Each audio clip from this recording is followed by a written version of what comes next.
حضرت فاطمہ سلام اللہ علیہا کی زندگی کے بارے میں گفتگو کی جائے کیوں کہ یہ ولادت کا جشن ہے، لہٰذا عالم انوار سے ان کی شہادت سے پہلے تک کے کچھ اگر حالات اور واقعات بیان کیے جائیں کہ جن میں سے ایک روایت کو جو پہلے بھی ہم شہادت کے ایام میں بیان کر چکے، لیکن اب ظاہر ہے کہ وہ ایک ایسا خاص موضوع ہے کہ اس کو ترک بھی نہیں، کہ تمام معصومین کی خلقت ایک نور سے ہوئی، اور ان انوار کے لیے فرمایا اللہ سبحانہ و تعالی نے جب خلق کیا رسول اللہ صلی اللہ علیہ وآلہ وسلم کے نور کو، اور اس مرحلے کے لیے اشرف الانبیاء نے فرمایا اول ما خلق اللہ نوری، سب سے پہلے اللہ سبحانہ و تعالی نے میرا نور انا وعلی من نور واحد۔ اور اسی طریقے سے مختلف روایات میں جناب سیدہ امام حسن، امام حسین و باقی ائمہ علیہم السلام کے لیے بھی روایات آئیں کہ یہ سب نور اسی ایک نور محمدی سے خلق۔ اب ظاہر ہے کہ عالم انوار کا جو مرحلہ ہے وہ عالم ارواح سے بھی پہلے، یعنی یہ نور خلق ہو چکا تھا، لہذا جناب سیدہ کے بارے میں اشرف الانبیاء نے فرمایا کہ حضرت فاطمہ سلام اللہ علیہا کو اللہ سبحانہ و تعالیٰ نے عالم انوار میں خلق کیا کہ جب زمین و آسمان کی خلقت بھی نہیں ہوئی تھی۔ تو سوال کرنے والے نے سوال کیا کہ یہ نور کہاں تھا؟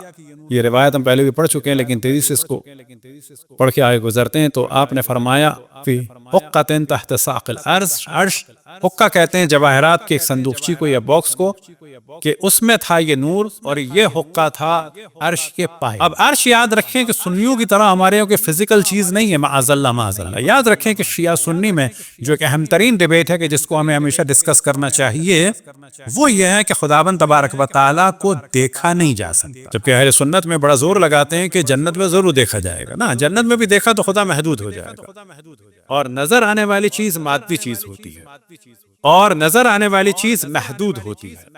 چاہے سامنے دیکھا جائے تو اس کا مطلب ہے یہاں نہیں ہے۔ وہ عام طور پہ ایک ایسا حلیہ بناتے ہیں خداوند تبارک و تعالیٰ کا کہ جسے ہم بار بار بیان کر چکے ہیں، اور یہ ہمیں بار بار دوسروں کے سامنے بیان کرنا چاہیے۔ کیوں کہ اہل بیت کی اصل فضیلت یہ ہے کہ انہوں نے صحیح توحید سکھائی۔ اب کیوں کہ ہم اہل بیت علیہم السلام سے توحید لیتے ہیں، تو جو بہترین توحید ہمارے ہیں وہ کسی کا نہیں ہے۔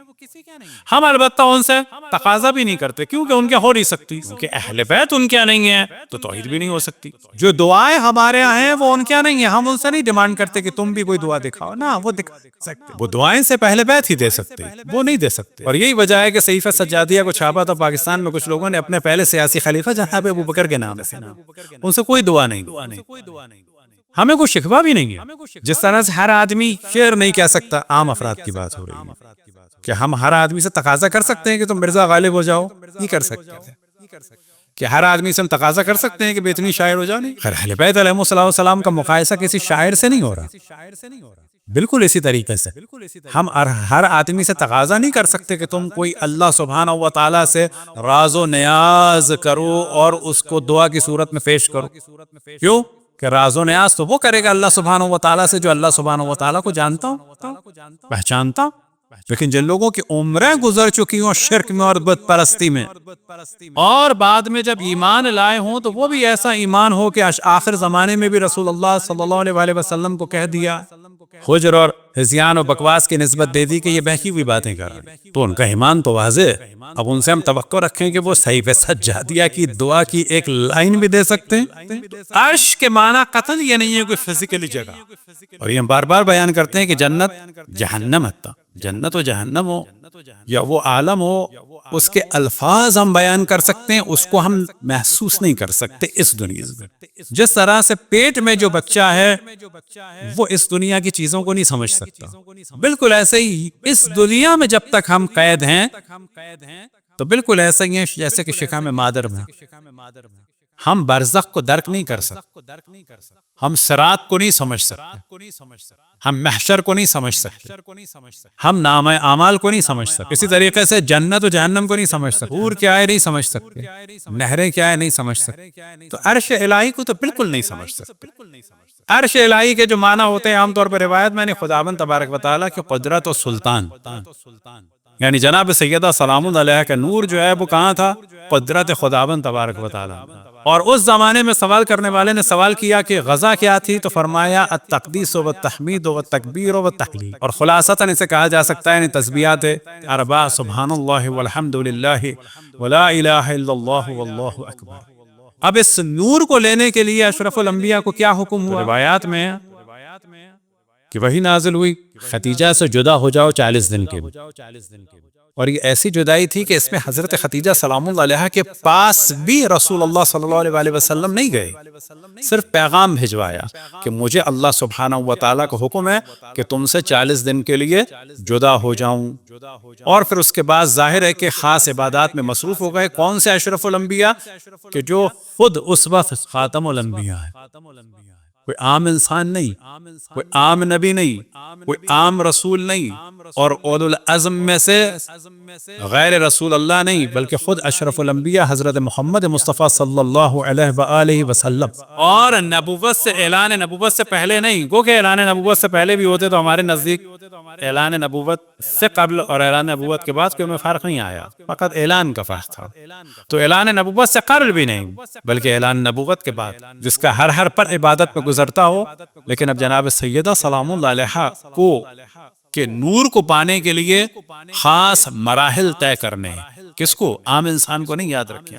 اصل توجہ یہ ہے کہ اشرف الانبیاء، اور جناب خدیجہ سے کہلوایا کہ یہ نہ سمجھنا کہ میں تم سے کچھ ناراض ہوں یا تم سے دور ہو رہا ہوں، یہ میرے خداوند تبارک و تعالیٰ کا حکم۔ اور پھر اس کے بعد معراج پہ تشریف لے، لہذا معراج کے بارے میں یاد رکھیں کہ 200 سے زیادہ معراج ہوئی ہیں اشرف الانبیاء کو، کم از کم، نہ کہ 200 شیعہ روایت، اور وہاں پر جناب سیدہ سلام اللہ علیہا کا نور پھر زمین پہ تشریف لائے، اور جناب سیدہ کے جسم کی ابتدا ہوئی جنت کے پھل سے، اور اب جناب سیدہ منتقل ہوئی حضرت ختیجہ سلام اللہ علیہا۔ اب یہاں سے کہا جا سکتا ہے کہ جناب سیدہ کا دنیا میں تشریف لانے کے زمانے سے لے کر آخر تک مصائب میں اترا، کہ اشرف الانبیاء اعلان نبوت فرما چکے ہیں، مکے کے سخت ترین حالات ہیں، بس کہا جائے گا کہ جناب ختیجہ سلام اللہ علیہا کے جب شکم میں ہیں حضرت فاطمہ سلام اللہ علیہا، وہ بھی مصائب کا زمان۔ اب ایک وقت آیا کہ حضرت فاطمہ سلام اللہ علیہا کی والدہ ماجدہ حضرت ختیجہ صلوات اللہ وسلام علیہا کو لوگوں نے چھوڑ دیا ہے، دشمنی عروج پہ ہے، اور ایسے میں اپنی ماں کا جو دل بہلانے والی ذات ہے وہ کون ہے؟ حضرت فاطمہ سلام اللہ علیہا کی ہے، اور وہ اشرف الانبیاء سے فرماتی ہیں کہ جب میں غمزدہ ہوتی ہوں اور تنہائی کا احساس کرتی ہوں اور پریشان ہوتی ہوں تو میرے شکم میں جو مولود ہے وہ مجھ سے باتیں کرتا ہے، یعنی حضرت فاطمہ سلام اللہ علیہا۔ پھر ایک وقت آیا کہ جناب ختیجہ، خواتین تھی جو ان سے اس زمانے میں کانٹیکٹ میں تھی، بعض سہیلیاں وغیرہ، کچھ جدا ہو چکی تھیں اور کچھ خوف کی وجہ سے جدا تھی، اور جناب ختیجہ سلام اللہ علیہا کو ایک تنہائی کا احساس ہو رہا تھا۔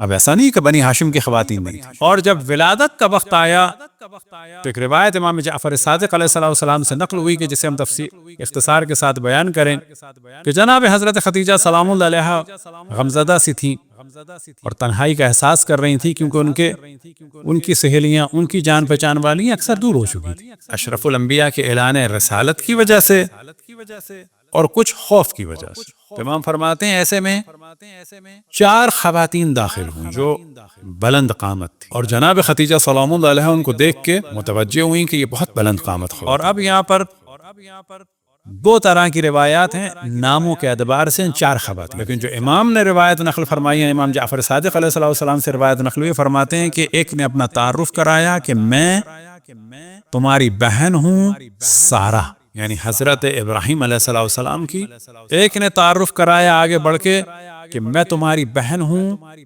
پھر تیسری نے تعارف کرایا کہ میں تمہاری بہن ہوں کلثوم بنت عمران، یعنی بہن حضرت موسیٰ علیہ السلام کی، اور پھر چوتھی خاتون نے اپنا تعریف کرایا کہ میں تمہاری بہن ہوں مریم۔ اور ان 4 خواتین کی موجودگی میں حضرت فاطمہ سلام اللہ علیہا نے دنیا میں قدم رکھا، اور اس کے بعد یہ 4 خواتین تھیں جو حضرت ختیجہ سلام اللہ علیہا کو بہلا رہی تھیں، اور جیسے ہی حضرت فاطمہ سلام اللہ علیہا نے دنیا میں قدم رکھا تو تمام دنیا ان کے نور سے روشن ہوئی۔ اب یہ ذہن میں رکھیں کہ روشنیاں بھی اس قسم کی جو تھیں، جس طرح سے اشرف الانبیاء کی ولادت پر دنیا میں روشنی ہوئی اور بعض چیزیں ظاہر ہوئیں، تو وہ بھی 2 طرح کی ہیں، کچھ وہ ہیں کہ جو دوسروں کو بھی محسوس ہوئیں، اور کچھ وہ ہیں کہ جو خاص اللہ سبحانہ و تعالیٰ کے مقرب بندوں کو نظر آتی. تو جناب سیدہ سلام اللہ علیہا کے نور سے جو ہے پورے عالم میں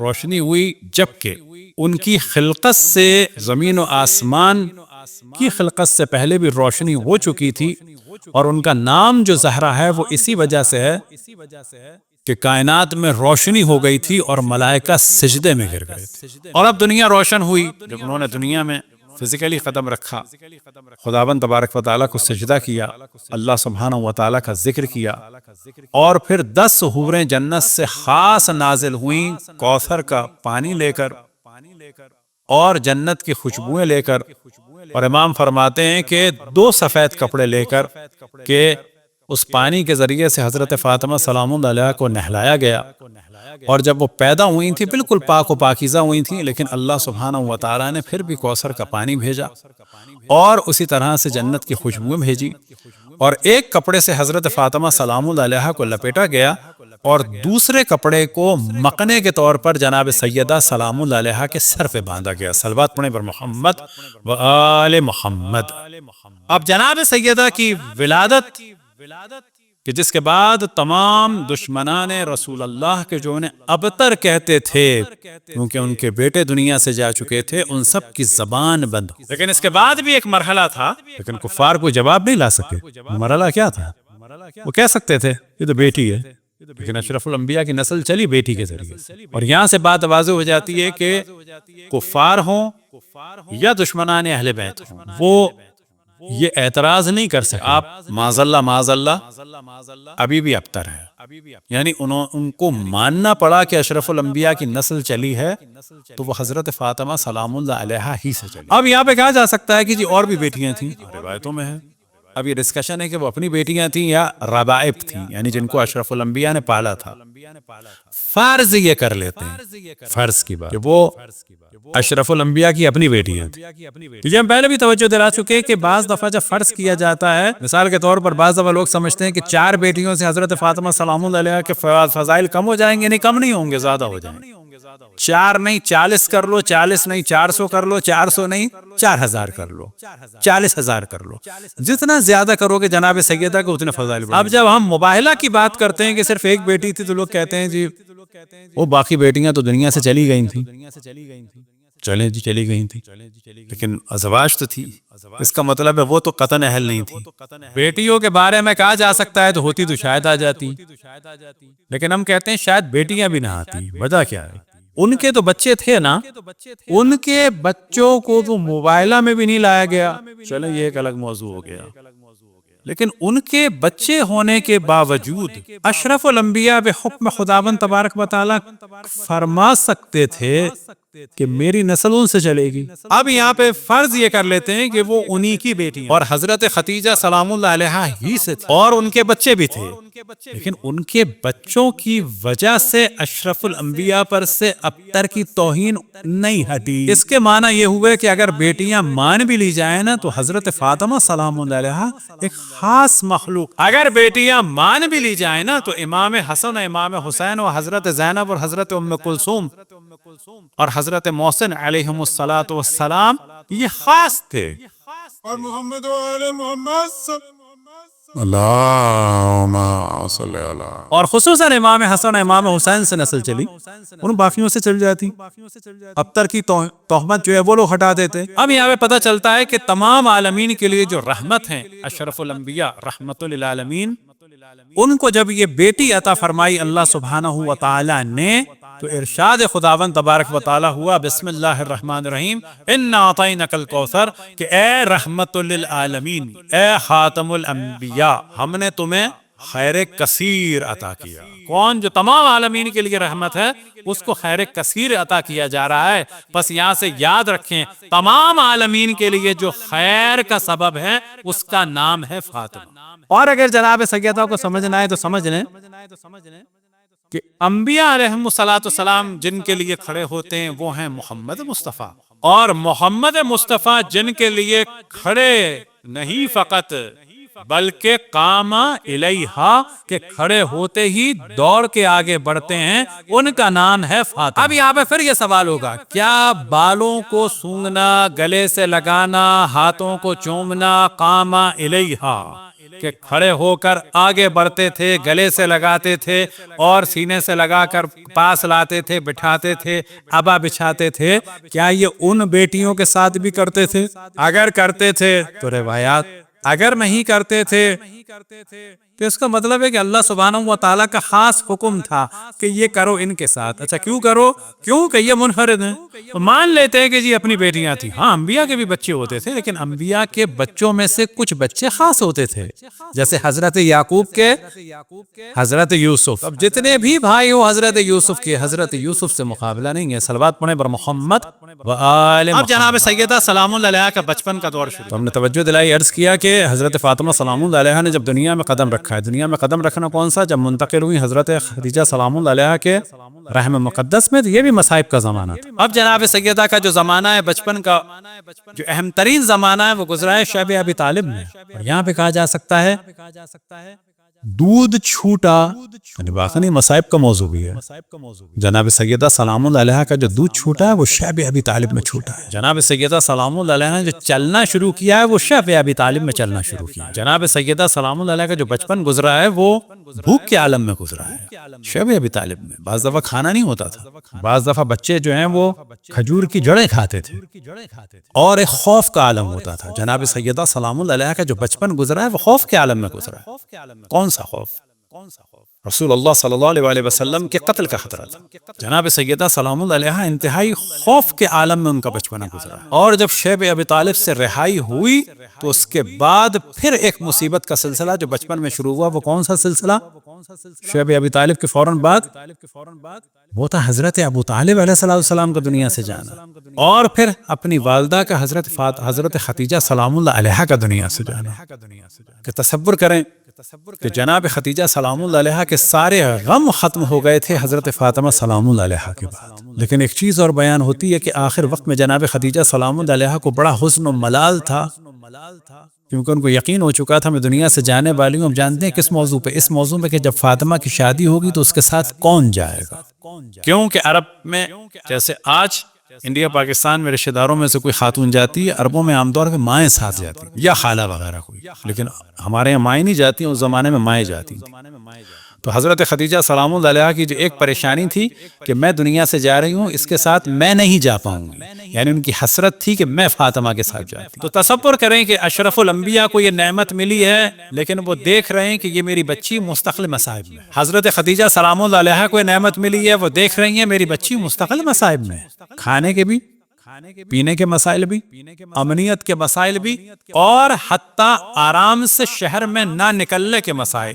ایک گھاٹی میں قید ہیں کہ جس میں 3 سال جناب سیدہ سلام اللہ علیہا کے بچپن کے گزرے، اور جب رہا ہوئی ہیں، یہ سب آئے ہیں شیب ابی طالب سے باہر، تو حضرت ابو طالب دنیا سے رخصت ہوئے اور حضرت خدیجہ سلام اللہ علیہا دنیا سے رخصت ہوئی، اور اب اپنے والد کے مصائب کو عروج پر دیکھا۔ پہلے یہ مصائب دیکھے، لیکن اب محسوس کیا کہ میرا باپ ٹوٹ چکا ہے اس وقت۔ کیوں کہ ایک اہم ترین ناصرہ یعنی حضرت خدیجہ سلام اللہ علیہا جو میری ماں ہے دنیا سے چلی گئی، اور ایک اہم ترین ناصر کہ جو میرے والد کے چچا ہیں وہ دنیا سے چلے گئے۔ اور یہاں سے جناب خدیجہ سلام اللہ علیہا کا دوسرا جلوہ نظر آیا جو ہمیشہ میں بیان کرتا ہوں کہ اس تنہائی کے عالم میں باپ سے ماں کی محبت کو طلب نہیں کیا، بلکہ باپ کو اتنی محبت دی، اس کمسنی کے عالم میں ایسا سکون دیا کہ وہ ذات کے جس کے لیے قرآن میں بیان ہوا وما ینطق عن الہوا، انہیں کہنا پڑا فاطمہ تو ام ابیہا، کہ فاطمہ اپنے باپ کی ماں ہے۔ صلوات پڑھیں بر محمد و آل محمد۔ اور جب بھی جناب سیدہ کا بچپن بیان کرتا ہوں تو ہمیشہ میں کہتا ہوں کہ جتنے بھی بچے ہیں وہ اگر چاہتے ہیں جناب سیدہ سلام اللہ علیہا کو راضی رکھنا، خوشنود رکھنا، ان کی قربت چاہتے ہیں، تو وہ اپنے ماں باپ کی، کیونکہ جناب سیدہ سلام اللہ علیہا نے اس کمسنی کے عالم میں اپنے والد کی اتنی خدمت دی، اتنی محبت دی کہ انہیں کہنا پڑا فاطمہ تو ام ابیہا۔ اور یہ ایسا لقب ہے کہ کہا جا سکتا ہے کہ اشرف الانبیاء کی نسبت سے شاید اس سے بڑا لقب نہیں۔ باقی القاب الگ، نام جناب سیدہ کا اللہ سبحانہ و تعالیٰ کے حکم سے رکھا گیا، کہ جس کے ایک معنی یہ ہے کہ فاطمہ عن معرفتہا، کہ لوگ عاجز ہیں فاطمہ کی معرفت حاصل نہیں کر سکتے. اور شیعوں کے اعتبار سے کیا، چاہنے والوں کے اعتبار سے کیا، کہ ان کے شیعہ، ان کے چاہنے والے جو ہیں جہنم سے دور ہیں. کیوں کہ چاہے گا وہی کہ جو باپ کو چاہے. سمجھ لے کہ جو بھی فاطمہ اور بنی فاطمہ سے دور ہے وہ در حقیقت فاطمہ کے والد سے، اور جو بھی فاطمہ اور بنی فاطمہ سے قریب ہے وہ در حقیقت فاطمہ کے والد کی نبوت کو مانتا ہے اور ان سے قریب ہے. صلوات پڑھیں بر محمد و آل محمد. اور آپ تصور کریں کہ جناب سیدہ سلام اللہ علیہا کا جو اگلا بچپن کا حصہ گزرا ہے وہ اپنے والد کی مظلومیت کا دور گزرا ہے، کہ لوگ مکے سے ہجرت پہ جا رہے تھے. مکے میں شدید خطرناک قسم کا ماحول تھا، اور پھر اتنا خطرہ عروج پہ آ گیا کہ سب کو ہجرت کرنی پڑی. اور یہی وہ زمانہ تھا جب اشرف الانبیاء پر پتھر بھی پڑتے تھے. اب تصور کریں کہ جناب سیدہ کا یہ جو مصائب اشرف الانبیاء ہے، جناب سیدہ کا یہ بچپن ہے. گندگی پھینکی جاتی تھی، یہ جناب سیدہ کا بچپن ہے. اور جناب سیدہ سلام اللہ علیہ ہر محاذ پر اپنے والد کی مددگار تھی. تو جناب سیدہ کے بارے میں کہا جا سکتا ہے کہ زندگی کے ہر مرحلے میں آئیڈیل اس اعتبار سے ہیں کہ بالآخر 1,24,000 انبیاء کے سید و سالار کا جب تعارف ہو رہا ہے اور ابو الائمہ کا جو تعارف ہو رہا ہے، ہم فاطمہ تو و ابوہا و بعلہا و بنوہا. تو جناب سیدہ کی زندگی کا وہ مرحلہ کہ جس میں کوئی کہہ سکتا ہے کہ یہ تو اس وقت شادی شدہ تھی، گو کہ وہ بھی ایک اہم ترین مرحلہ تھا. لیکن جو کہ اہم ترین مرحلہ ہے وہ بچپن کا مرحلہ ہے، جو واقعا سخت ترین مرحلہ تھا، خصوصاً ہجرت. اور اب اس جانب بھی توجہ دلائیں کہ خداوند تبارک و تعالیٰ توفیق عطا فرمائے کہ جس طرح سے ہم سب جشن منا رہے ہیں، جس طرح سے ہم سب ان کا ذکر کرتے ہیں، گھر پہ محافل رکھتے ہیں، ان سے محبت کرتے ہیں، مودت کرتے ہیں، ان کی آل سے محبت کرتے ہیں بلکہ مودت کرتے ہیں، ہم سب کو خداوند تبارک و تعالیٰ توفیق عطا فرمائے کہ ان کے حکم پہ پردے کے حوالے سے خواتین توجہ دیں. اور یہ پہلے بھی ہم توجہ دے چکے ہیں کہ یزید اور معاویہ کے ماننے والے پردہ کریں، ہندا کے ماننے والے پردہ کریں، اور جناب سیدہ کی ماننے والیاں نہ کریں، شرم کریں. چلیں جی، بہت زیادہ نہ کریں، واجب حد تک کریں. شادیوں کی تقاریب میں دشمنان اہل بیت میں پردے کا اہتمام ہو، اور جہاں حدیث قصہ پڑھی جائے اس کے بعد بے پردگی ہو، جس کے بازو پہ امام ضامن فاطمہ کا ہو وہ بے پردہ ہو، یہ ظلم حضرت فاطمہ سلام اللہ علیہ. اب اس کا سلوشن یہ نہیں ہو سکتا کہ جی آپ امام ضامن ہٹا دیں، نا. اس کا سلوشن یہ نہیں ہو سکتا کہ چلیں جی حدیث قصہ کے بعد میوزک بری لگتی ہے، چلیں جی حدیث قصہ ہٹا دیتے ہیں. یہ سلوشن نہیں ہے اس کا. یہ یاد رکھیں، کلچر خراب سے خراب ہوتا جائے. کسی یورپ امریکہ کی بعض مثالیں ایسی بھی ہیں کہ حدیث قصہ بھی ہوئی ہے، تلاوت قرآن بھی ہوئی ہے، مکس گیدرنگ تو ہے ہی، اور بعد میں مہمانوں کے لیے بار بھی لگا ہوا، ڈانس پارٹی بھی ہوئی، اور یہ کام خراب سے خراب ہوتا چلا جائے گا. اس کا سلوشن یہ بھی نہیں ہے کہ نہیں پھر ہم مسجد امام بارگاہ میں نکاح کر دیتے ہیں جس سے حضرت فاطمہ سلام اللہ علیہ کو راضی کر لیں گے اور باقی چیزوں میں دوسروں کو راضی کر لیں گے. یہ بھی سلوشن، بلکہ ہر تقریب ایسی ہو کہ جس میں کہا جا سکے کہ ہم امام زمان علیہ السلام کو دعوت دیں. ایک ہمارے دوست کے والد نے ایک ہمارے دوسرے دوست کے والد سے کہا، اس کو ہم دوبارہ بھی تفصیل سے بیان کریں گے کیونکہ تھوڑا سا اس میں ہمیں تردد ہے کس نے کس سے کہا، تو فی الحال ہم نام نہیں لے رہے. اور یہ دونوں دوست تھے، اور یہ دونوں دوست بنے تھے قم میں، اور یہ دونوں بڑے نیک افراد تھے.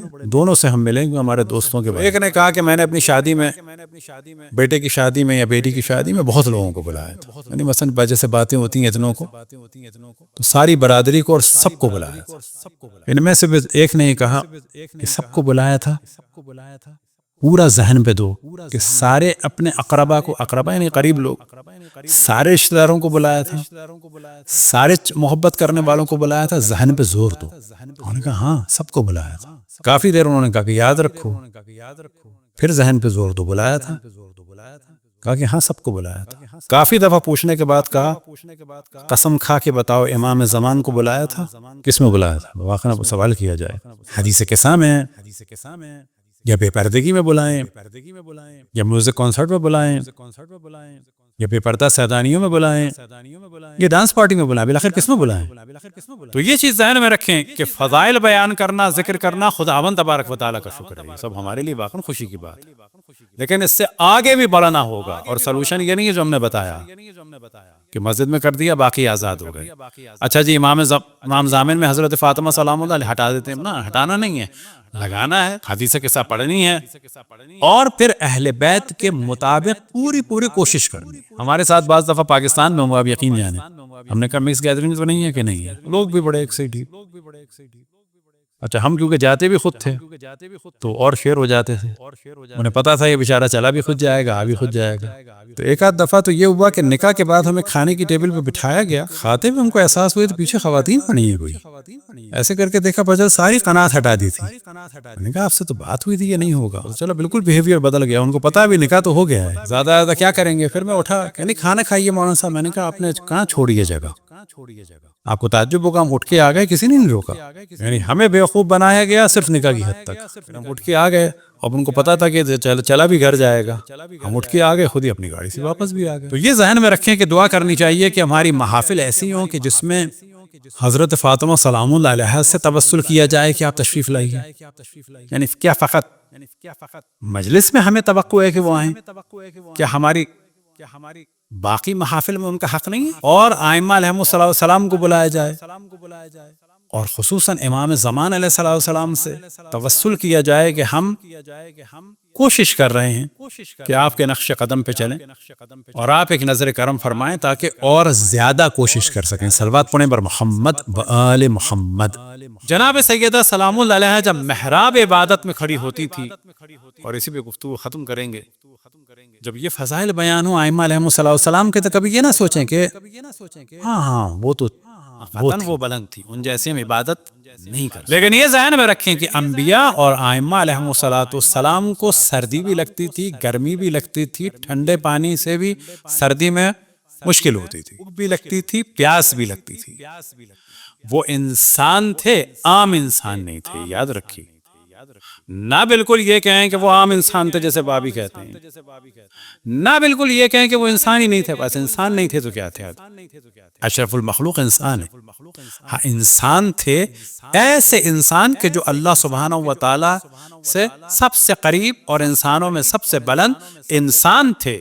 انگلیاں ان کی 5 تھیں, لیکن اثر ایسا تھا کہ وہ باذن خداوند تبارک و تعالی چاند کو 2 ٹکڑے کر دیں. لیکن جب پتھر لگتے تھے درد ہوتا تھا. ایسا نہیں تھا کہ نرم لحاف اور نرم گدا ان کو نہیں اچھا لگتا. بس جناب سیدہ سلام اللہ علیہا جب اپنی عبادت میں مصروف ہوتی تھیں تو روایتوں میں نقل ہوا کہ ایک ایسا نور ان کے جسم اثر سے ساتر ہوتا تھا جو عرش الہی تک پہنچتا تھا, لیکن صبح ان کے پاؤں میں ورم ہوتا. جناب حضرت مریم سلام اللہ علیہا سے حضرت عیسیٰ علیہ السلام نے سوال کیا کہ اگر آپ کو میں ابھی زندہ کر سکتا ہوں, اگر آپ زندہ ہونا چاہیں تو کیوں زندہ ہونا چاہیں گی؟ حضرت مریم نے زندہ نہیں ہونے کا ارادہ کیا.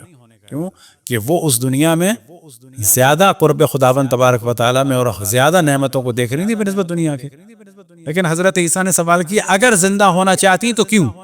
تو انہوں نے جواب دیا تاکہ, یعنی حضرت مریم کیوں آنا چاہتی دنیا میں؟ تاکہ گرم دنوں میں اللہ کے لیے روزے رکھوں اور سرد راتوں کو اللہ کی عبادت کروں. تو کب کہا جا سکتا ہے کہ حضرت مریم کو سردی نہیں لگتی تھی؟ نہ سردی لگتی تھی, پھر سردی میں وضو کرنا بھی مشکل تھا. کیا یہ کیفیت انسانوں کی ہوتی ہے اور انسانوں کی بھی؟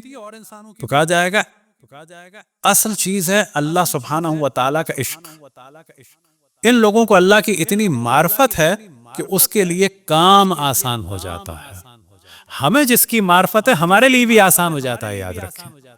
مثال کے طور پر اگر کسی سے کہا جائے کہ, اور اس کا بہت بڑا فائدہ ہے, جس کی میں مثال دیتا ہوں کہ بعض دفعہ انڈیا پاکستان کے جو میچز ہوتے تھے ان میں لوگ یا فلموں کے لیے سابقہ زمانے میں لائنیں لگا کے ٹکٹ, اور بعض لوگوں کے لیے انڈیا میں زیادہ کریز تھا, ان کے لیے فضیلت یہ ہوتی تھی فلانی فلم کا جو فلانا پہلا جو وہ تھا اس کا ٹکٹ پہلا میں نے لیا, مثلا یہ فضیلت, اور اس فضیلت کو پانے کے لیے وہ لائن میں لگے ہوئے 10 گھنٹے کی 15 گھنٹے کی لائن میں لگنے کے بعد مجال ہے اس آدمی کو نیند آ جائے, مجال ہے اس کو تھکن ہو جائے. کیوں؟ کہ اس کو جس چیز سے عشق ہے وہ اس کو مل رہی ہے. ہم لوگوں کو بھی جس چیز سے محبت ہوتی ہے, یاد رکھیں, نیند بھی اڑ جاتی ہے اور تھکن بھی ختم ہو جاتی ہے. وہاں پر کیا معاملہ تھا کہ معرفت خداوند تبارک و تعالی اتنی زیادہ ہے, عشق خداوند تبارک و تعالی اتنے عروج پر ہے کہ نہ ورم کا احساس ہو رہا ہے, نہ درد کا احساس ہو رہا ہے, اور عبادت میں مصروف ہیں. یہی وہ چیز ہے کہ انبیاء علیہم السلام نے مصائب اٹھائے اور اس کے بعد بھی شکر ادا کیا، اور یہی وہ جلوہ نظر آتا ہے کربلا میں کہ امام حسین کے مصائب بڑھتے چلے جا رہے تھے، چہرہ نورانی سے نورانی ہوتا چلا جا رہا تھا، اور یہی صفت نظر آتی ہے حضرت فاطمہ سلام اللہ علیہا میں کہ محراب عبادت میں ہوتی تھی اور جسم اطہر سے نور ساطر ہوتا تھا کہ جو عرش الہی تک پہنچتا تھا، اور وہ نور ایسا تھا کہ اس نور کو دیکھ کے ملائکہ بھی خداوند تبارک و تعالیٰ کی تسبیح کرتے تھے۔ صلوات پڑھیں بر محمد و آل محمد۔ یا اللہ تجھے واسطہ ہے حضرت فاطمہ سلام اللہ علیہا کہ اس نور کا کہ جو تیری عبادت کرتے وقت ان کے جسم اطہر سے ساتر ہوتا تھا، ہمارے تمام گناہوں کو معاف فرما۔